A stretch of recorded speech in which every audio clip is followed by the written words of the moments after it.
Real ब्रह्म वैवर्त पुराण book है। पिछले video पे हमने जहाँ तक पढ़ा था उसके बाद से आज यहाँ से शुरू करते हैं। रियल रामायण, महाभारत, वेद पुराण, कामसूत्र, उपनिषद, ये सब बुक अगर आप शुरुआत से पढ़ना चाहते हैं तो इस वीडियो के नीचे चैनल के नेम या पिक्चर पे क्लिक करके प्लेलिस्ट में जा करके देख सकते हैं, या फिर चैनल का नाम कुछ अलग कुछ रोचक को यूट्यूब पे भी सर्च करके उस पर क्लिक कीजिएगा और प्लेलिस्ट में जाके देख सकते हैं। तो हमने पिछले वीडियो पे यहाँ तक पढ़ा था। ये ब्रह्म वैवर्त में नारायण कृत श्री कृष्ण स्तोत्र समाप्त होता है। स्वाति ने कहा, इसके अनंतर अपने वाम पार्श्व से शुद्ध स्फटिक के सदस्य 5 मुखों वाला दिगंबर अर्थात बिल्कुल नग्न, यानी कि नंगा बोल सकते हैं, नग्न का आविर्भाव हुआ था। तपे हुए सुवर्ण के तुल्य जटाओं के भार को धारण करने वाला परम श्रेष्ठ, थोड़े से हास्य से युक्त प्रसन्न मुख वाले 3 नेत्र को धारण करने वाले और मस्तक में चंद्र को धारण किए हुए इनका स्वरूप था। तो यानी शिव की बात हो रही है। त्रिशूल और पटीश को धारण करने वाले, हाथ में जप करने की माला लिए हुए, समस्त सिद्धगण के स्वामी, परम सिद्ध और योगियों के गुरु के भी गुरु थे। ये मृत्यु के भी मृत्यु, ईश्वर मृत्यु और मृत्यु के जीतने वाले शिव थे। ज्ञान के आनंद वाले महाज्ञानी और महान ज्ञान को प्रदान करने वाले पर थे। पूर्ण चंद्र की प्रभा से पुष्ट मुख से देखने के योग्य और मन को हरण करने वाले थे। ये शिव वैष्णवों में सर्वश्रेष्ठ शिरोमणि थे और अपने ब्रह्म तेज से प्रज्वलित हो रहे थे। ये भी श्री कृष्ण के आगे स्थित होकर पुष्पांजलि हो गए थे और पुलकों से अंकित समस्त देह वाले आंखों से अश्रुपात करते हुए अत्यंत गदगद होकर उनकी स्तुति करते थे।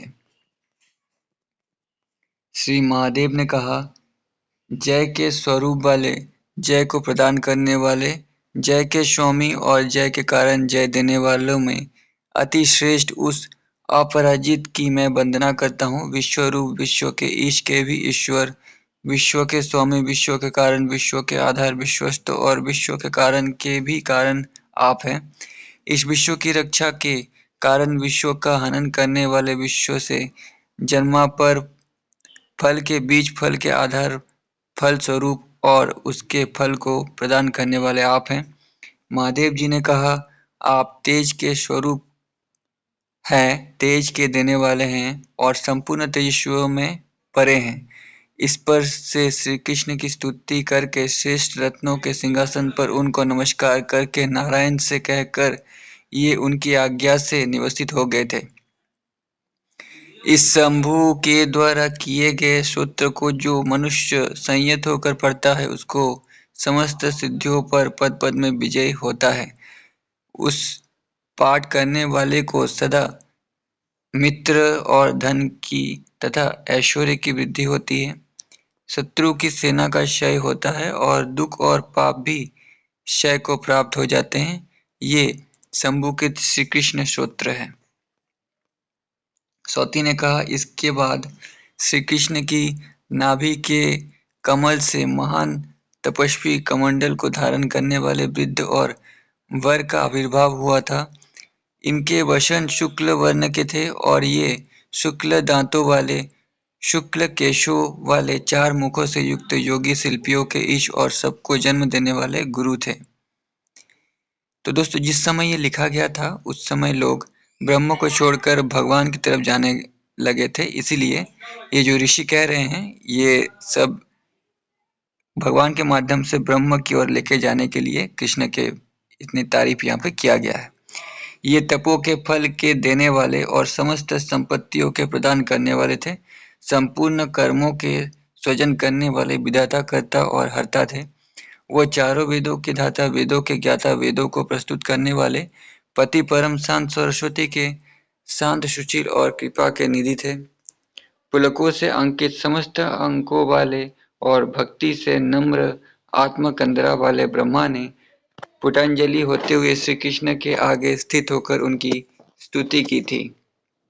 ब्रह्मा जी ने कहा, गुणों से अतीत एक अक्षर गोविंद श्री कृष्ण को मैं प्रणाम करता हूँ, जो अव्यक्त, अन्याय व्यक्त और गोवेश के विधायक हैं, किशोर वय वाले परम शांत गोपीकांत और मन को हरण करने वाले हैं। ब्रह्मा ने कहा, आप नवीन मेघ के सदृश श्याम वर्ण वाले हैं, करोड़ों कामदेवों के समान अति सुंदर हैं।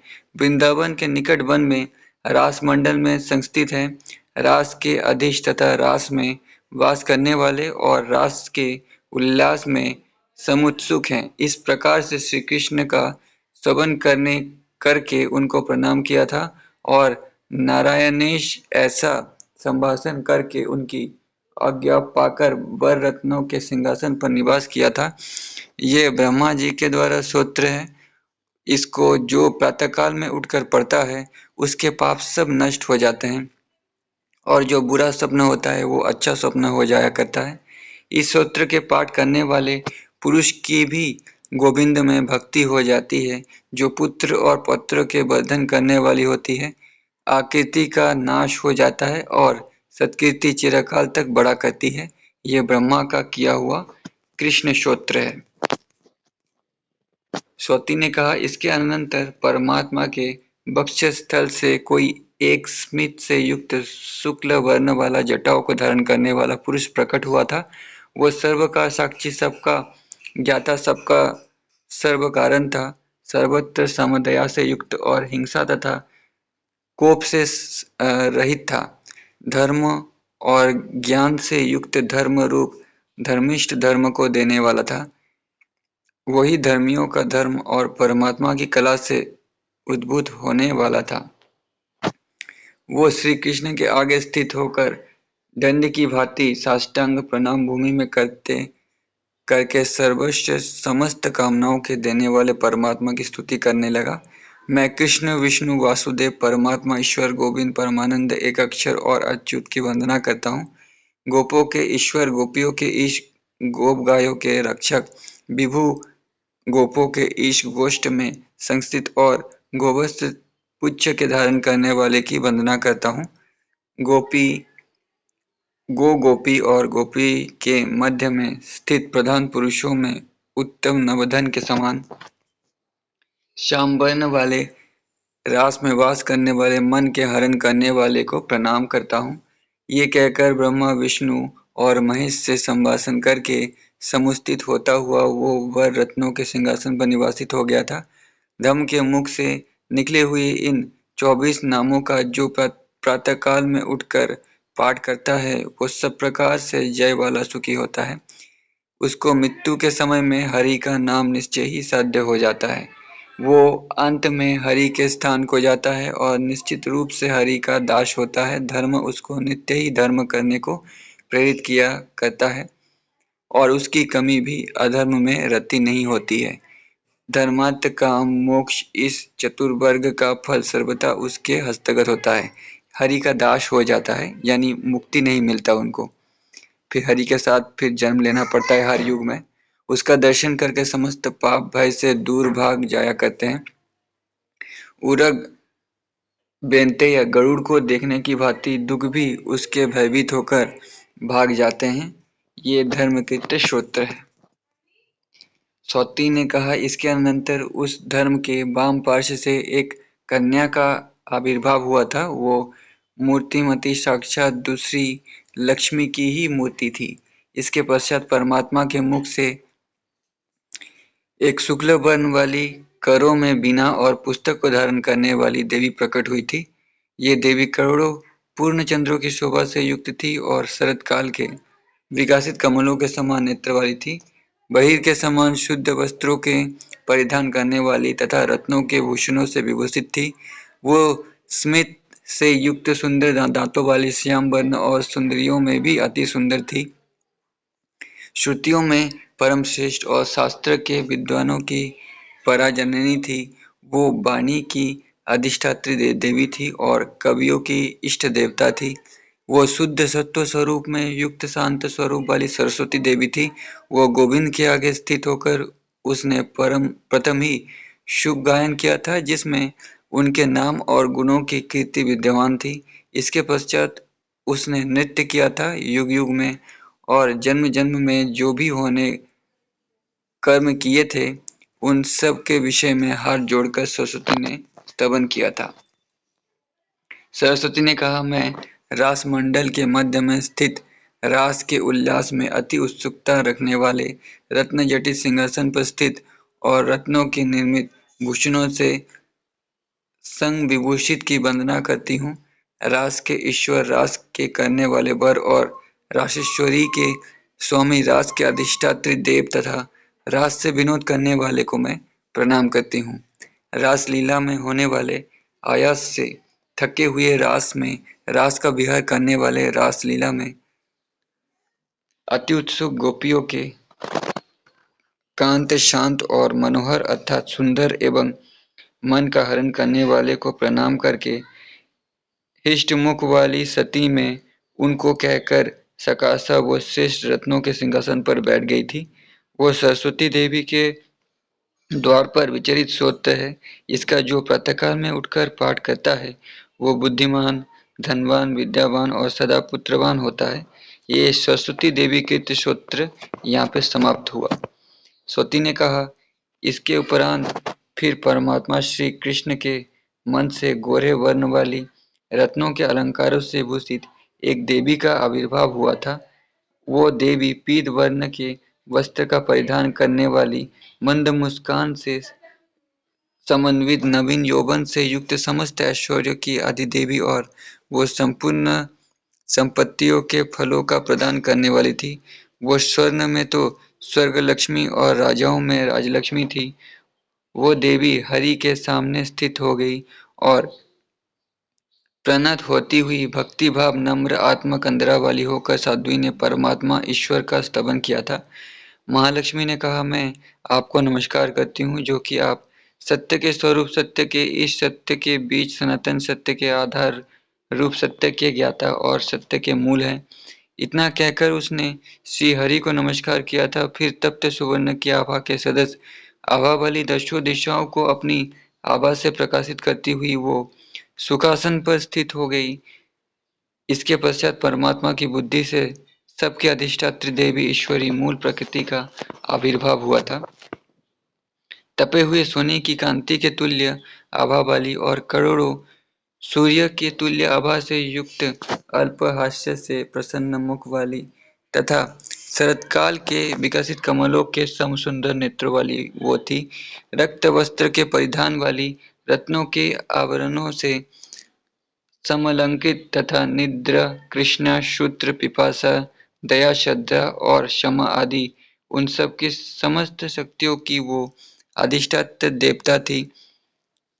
भय करने वाली, 100 भुजाओं वाली, दुर्गति के नाश करने वाली वो दुर्गा देवी थी। आत्मा की शक्ति रूपा वो जगतों की पर जननी थी और वो शांत, त्रिशूल, शक्ति, सारंग, धनुष, खड़ग, सर, चक्र, गदा, पद्म, वज्र, अंकुश, पाश, भुसुंडी, दंड, तोमा, नारायण रूपा, ब्रह्मास्त्र, पाशुपत, पार्जन्य, वरुण, राज्य, गंधर्व अस्त्रों को धारण करती हुई सती श्री कृष्ण के आगे स्थित होकर आनंद से युक्त हो उनकी स्तुति करने लगी थी। तो दोस्तों, ब्रह्म वैवर्त पुराण में इसलिए पढ़ रहा हूँ ताकि गोपी और कृष्ण के बारे में जो लिखा है वो पढ़ सकूं। ठीक है, बाकी कुछ भी लिखा हो, मैं जो पढ़ने के लिए आया हूँ उसी पे मेरा ध्यान है। प्रकृति ने कहा, मैं ईशानी प्रकृति हूँ जो कि सबकी स्वामिनी और सर्वरूपिणी हूँ, समस्त शक्तियों के स्वरूप वाली हूँ और मेरे द्वारा ही यह समस्त जगत शक्ति वाला है। मैं आपके द्वारा सृजन की गई हूँ, अतएव स्वतंत्र नहीं हूँ। आप ही जगतों के पति हैं, आप ही सबकी गति हैं। पाना अर्थात पालन करने वाले, सृजन करने वाले, संहार करने वाले और फिर विधि हैं। आप परम आनंद के स्वरूप हैं। मैं आनंद के साथ आपकी वंदना करती हूँ। आपके चक्षु के निमेष काल में ब्रह्मा का पतन होता है। हे विभु, उन आपके अतुल प्रभाव को कौन वर्णन करने के लिए समर्थ हो सकता है, जो आपने एक भूभंग मात्र से ही विष्णुओं की कोटि का सृजन कर देता है। आप समस्त विश्वों में ब्रह्मा से आदि देव को और अन्य चर और अचरों का सृजन किया करते हैं, अथवा मुझ जैसी कितनी ही देवियों को लीला से ही सृजन करने के लिए आप समर्थ हैं। हे विभु, भली भांति स्तुति करने के योग्य परिपूर्णतम आपकी मैं आनंद के साथ वंदना करती हूँ, जिसकी कला का अंश विश्व शंखा का आश्रय महान विराट है, उस परमात्मा ईश्वर की मैं आनंद पूर्वक वंदना करती हूँ, जिस आपका स्तवन करने के लिए ब्रह्मा विष्णु और शिव आदि देव, समस्त वेद, सरस्वती देवी और मैं असमर्थ हैं। विष्णु का नाम यहाँ पे अलग से लिया गया है। उन प्रकृति से पर आपकी वंदना करता हूँ। समस्त वेद और विद्वानों में श्रेष्ठ लक्ष्य से स्तुति करने में समर्थ नहीं होते हैं, फिर बिना लक्ष्य के योग्य उस निरीह की स्तुति करने में कौन समर्थ है? यानी कृष्ण ब्रह्म है। आत्मा का ध्यान करके ब्रह्म की प्राप्ति होती है, तब आप भगवान से भी ऊपर उठ जाते हैं। इसलिए विष्णु का नाम यहाँ पर अलग से लिया गया है।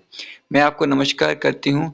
इस प्रकार से कहकर वो दुर्गा श्री कृष्ण को प्रणाम करके वर रत्नों के सिंहासन पर स्थित हो गई और सुरेश्वर उसकी स्तुति करते थे। परमात्मा श्री कृष्ण का ये दुर्गा के द्वारा किया हुआ स्तोत्र है। जो इस स्तोत्र को अर्चना के समय पढ़ता है, वो जय वाला और सब प्रकार से सुखी होता है। दुर्गा देवी उसके ग्रह का त्याग करके कभी भी नहीं जाया करती है। गृह का त्याग यानी घर का त्याग करके नहीं जाया करती है। वो इस सूत्र का पाठ करने वाले इस भवसागर में यश से शोभित होता है और अंत समय में श्रीहरि के पुर में जाता है। ताकि हरि में हमारी भक्ति रहे, इसलिए ये लोभ दिया गया है कि आपको आशीर्वाद मिलेगा दुर्गा का। सृष्टि निरूपणम। इस अध्याय में सृष्टि का निरूपण किया जाता है। स्वाति ने कहा, इसके अनंतर श्री कृष्ण की रचना के अग्रभाग से शुद्ध स्फटिक मणि के समान दीप्ति वाली एक अत्यंत मनोहर देवी का आविर्भाव हुआ था। वो देवी शुक्ल वर्ण के वस्त्रों का परिधान करने वाली और समस्त प्रकार के अलंकारों से विभूषित थी। जप करने की माला को हाथ में धारण करती हुई वो सावित्री इस नाम से प्रकृतित हुई थी। वो आगे से स्थित होकर अंजलि पूर्व करके भक्तिभाव से फूके हुए कंधरा वाली साध्वी थी और इस प्रकार से उसने सनातन पर ब्रह्म की स्तुति की थी। सावित्री ने कहा, मैं ब्रह्म ज्योति सनातन आपको नमस्कार करती हूँ। आप पर से भी पर हैं, श्याम वर्ण वाले निरंजन एवं निर्विकार हैं। इतना कहकर स्मित से युक्त वो देवी जो श्रुति को प्रस्तुत करने वाली है, श्री हरि को पुनः नमस्कार कर श्रेष्ठ रत्न जटित सिंहासन पर स्थित हो गई थी। इसके पश्चात परमात्मा श्री कृष्ण के मानस से तप्त सुवर्ण के समान एक पुरुष प्रकट हुआ था। वो सब कामियों के मन को पंचवान से मंथन करता था। इसीलिए महामनीषी मंडल ने उसका नाम ही मनमत रख दिया था। उस पुरुष के वाम पार्श्व से, जिसका नाम काम था, एक परम श्रेष्ठ अत्यंत ललित और सबके मन को मोहित करने वाली कामिनी रति सुसंपन्न हुई थी। सभी ने उसे मंद मुस्कान से युक्त सती को देखा था। इसीलिए मनीषी लोग उसका नाम रति ऐसा कहा करते हैं, क्योंकि उसे देखकर रतिश्री की इच्छा सुसंपन्न हो जाती है। उसी रति के साथ पंचबाण धनुर्धारी वो कामदेव हरि की स्तुति करके रम्य रत्नों के सिंहासन पर हरि के आगे ही वास करने वाला हो गया था। वो पद्मबाण, काम मारन, स्तंभन, शोषण और उन्मादन नाम वाले 5 बाणों को धारण करने वाला था। जैसा इन बाणों के ये नाम हैं, जुम्भ, वैसा ही इनका कर्म प्रभावती होता है। उस कामदेव ने अपने बाणों की परीक्षा करने के लिए समस्त बाणों का क्षेपण किया था, अर्थात छोड़ दिया था। तुरंत ही बाणों के लगते ही सब लोग ईश्वर की इच्छा से, काम वासना से समन्वित हो गए थे। उस समय उस परम सुंदरी रति को देखकर ब्रह्मा के वीर्य का पात हो गया था। वहां पर महायोगी जो स्थित थे, उन्होंने उसको वस्त्रों से आच्छादित कर दिया था।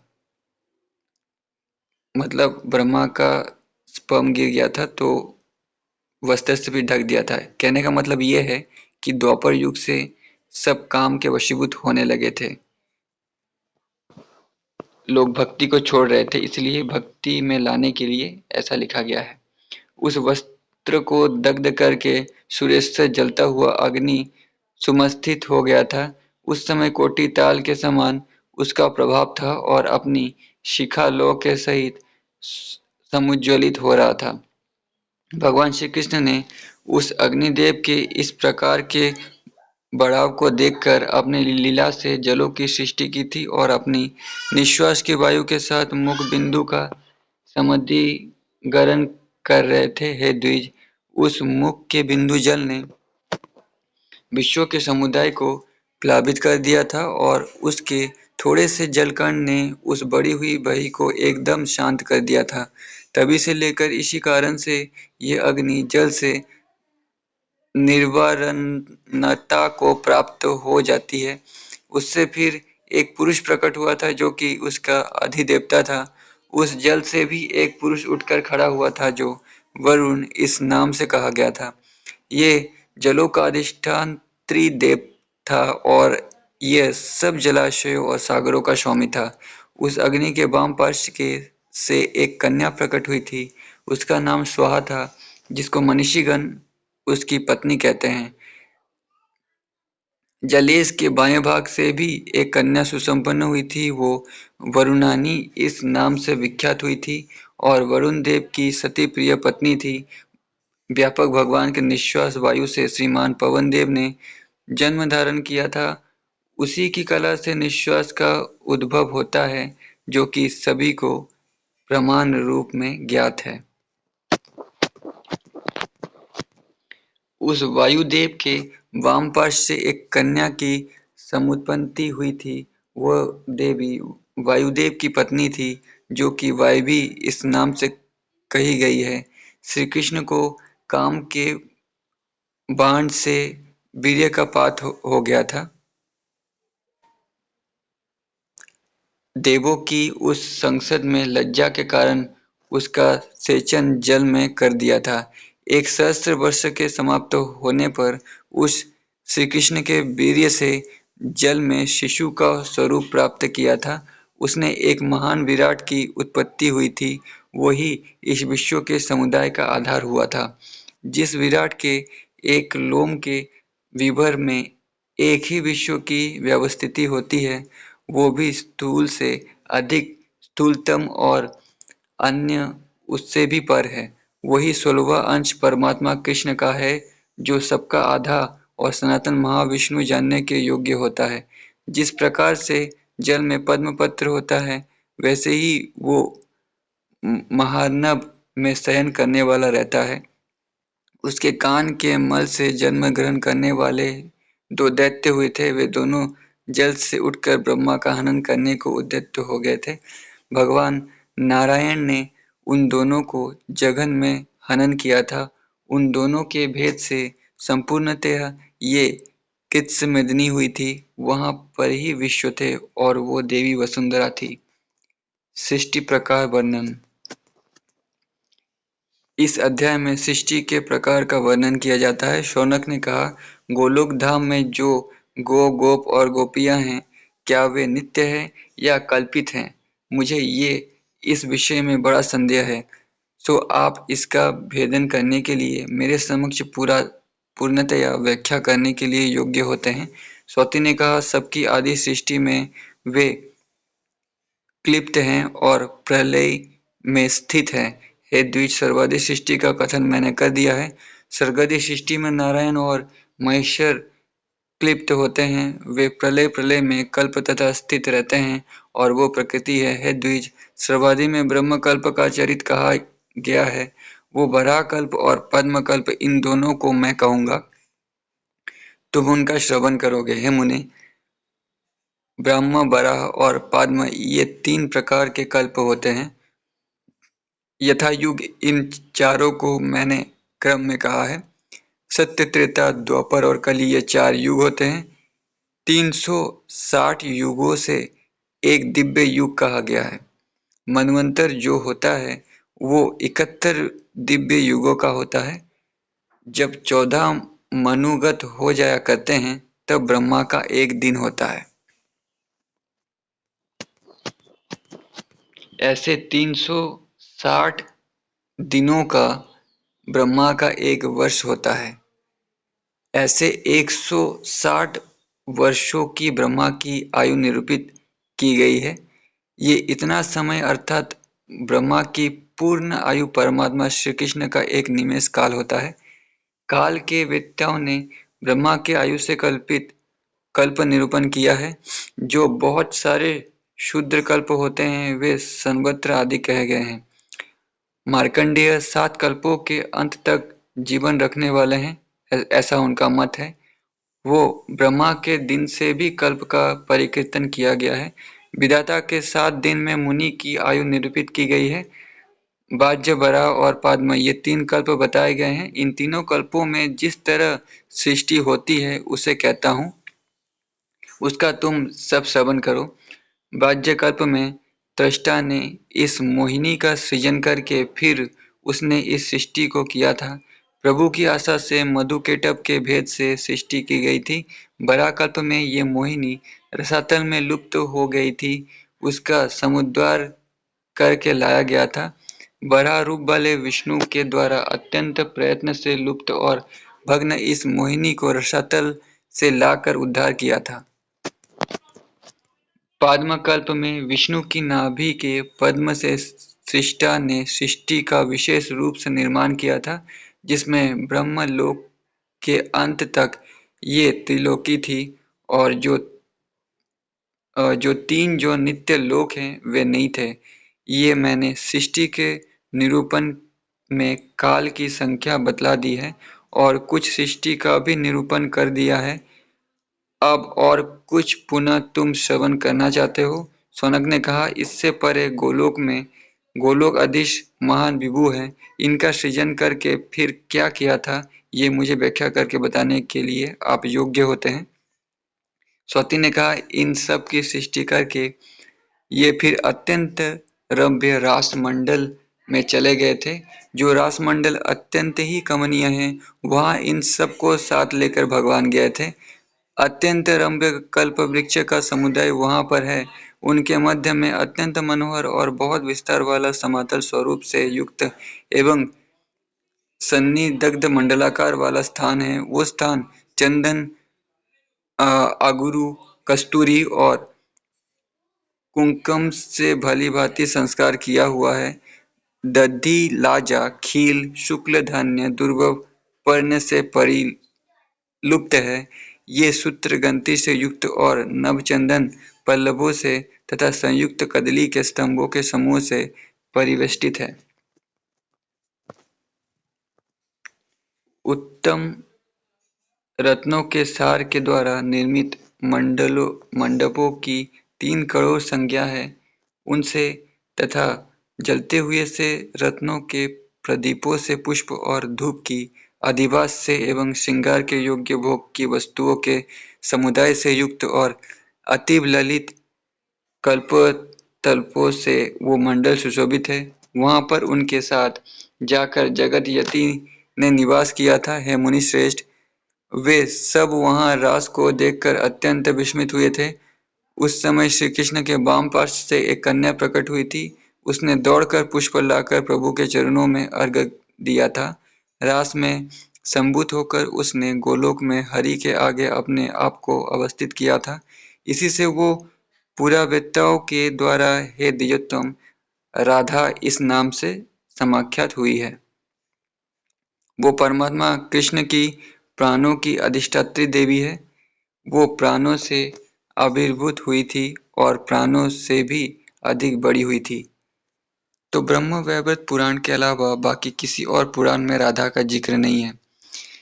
तो ये पुराण को लिखने का मकसद ही यही है कि लोगों को जबरदस्ती भक्ति में लाना।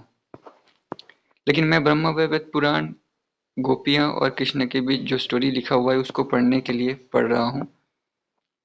उस राधा ने गोविंद से संवाद साधन किया और फिर वो स्मित से युक्त होती हुई अपने स्वामी के मुख का कमल का निरीक्षण करती हुई श्रेष्ठ रत्न सिंहासन पर स्थित हो गई थी।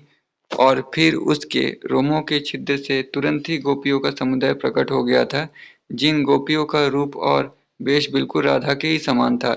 1 लाख करोड़ परिमाण वाला और निरंतर सुस्थिर यौवन से संबंधित गोपिकाओं का समूह गोलोक में था। ये संख्या के ज्ञान रखने वाले विद्वानों के द्वारा गणना बताई गई है। हे मुने, इसी भांति श्री कृष्ण के लोमकूपों से तुरंत ही गोपों का गण आविर्भूत हुआ था। वो गोपों का समुदाय, कहने का मतलब ये है कि सब कुछ भगवान की मर्जी से ही सबका जन्म हुआ था, इसीलिए कृष्ण के लोमकूपों से जन्म हुआ ऐसा बोला जा रहा है। बातों को घुमा के लिखा गया है, समझने की दिमाग होनी चाहिए। ये गोपों का समुदाय भी वेश और रूप लावण्य से बिल्कुल श्री कृष्ण के ही तुल्य था। वो गोपों का गण 30 करोड़ परिमाण वाला था और अत्यंत कमनीय एवं मनोहर था। श्रुति में इन बल्लभों का गण संख्या के वेत्ता मनुष्यों ने संस्कार किया है।